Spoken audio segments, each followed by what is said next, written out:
Il-Membru Parlamentari Ewropew Mirjam Dalli saħqet dwar il-ħtieġa ta' diskussjoni nazzjonali fuq il-kunċett tal-lif għall-familja wara twelid ta' tarbija. F'dinja li dejjem qed tinbidel, il-ħtiġijiet tal-familja qed jinbidlu wkoll, u għalhekk jeżistu ċirkostanzi fejn l-omm tkun trid tidħol taħdem qabel ma jintemilha l-lif tal-maternità.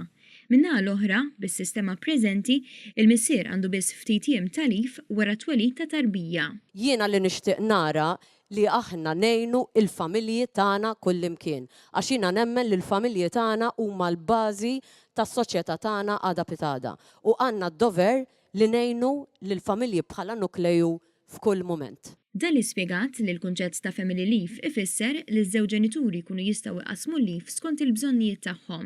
Sistema li skont l-Ewroparlamentari Maltija għandha tikkumplimenta miżuri oħra li diġà daħlu fis-seħħ bħas sistema ta' teleworking u s-servizz ta' childcare b'xejn. Il-kunċett tal-family leave diġà ġie adottat f'pajjiżi oħra fl-Unjoni Ewropea, fosthom fl-Iżvezja.